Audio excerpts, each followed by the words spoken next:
അങ്ങനെ ഗംഗാവലി പുഴയിലിടാൻ ഉദ്ദേശിച്ചിട്ടില്ല അവര്.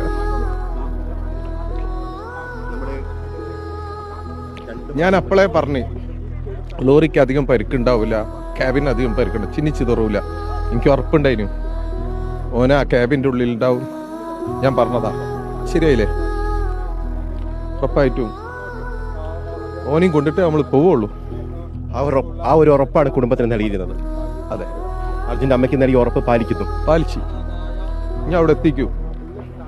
കഴിഞ്ഞ 2 മാസം വലിയ ത്യാഗം സഹിക്കേണ്ടി വന്നു. തീർച്ചയായിട്ടും ഈ തെരച്ചിൽ വീണ്ടും വീണ്ടും പുനരാരംഭിക്കുന്നതിന് വേണ്ടി മുട്ടാത്ത വാതിലുകളില്ല. ഇല്ല. ഒരു സാധാരണക്കാരനെ കൊണ്ട് എത്ര കഴിയും അതിന് പരമാവധി നമ്മൾ ചെയ്തു.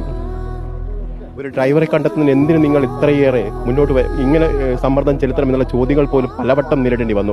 സോഷ്യൽ മീഡിയയിൽ തെറ്റായ പ്രചാരണങ്ങൾ നടന്നു. പക്ഷെ അതിനൊക്കെ അതിജീവിച്ചുകൊണ്ടാണ് ഇപ്പോൾ ഈ ഘട്ടത്തിലെത്തിയിരിക്കുന്നത്. അതെ, തോൽക്കാനുള്ള മനസ്സില്ല. എന്തായാലും ഓനി കൊണ്ട് പോവുള്ളൂ. അത് ഞാൻ പറഞ്ഞതായിരുന്നു. ആ വാക്ക് അമ്മക്ക് പാലിച്ചു കൊടുത്തു. അർജുൻ നമുക്കൊരു നഷ്ടം തന്നെയാണ്. പക്ഷേ നമ്മൾ കൊടുക്കുന്നൊരു സന്ദേശമുണ്ട്. ഒരാള് ഉറച്ചൊരു കാര്യത്തിന് ഇറങ്ങിയാൽ അത് സാധിക്കും. അതിൻ്റെ കൂടെ ആരുണ്ടായാലും ഇല്ലെങ്കിലും അത് സാധിക്കും. അത്ര ധൈര്യത്തിൽ നിന്ന, ആത്മവിശ്വാസത്തിൽ നിന്ന സാധിക്കും.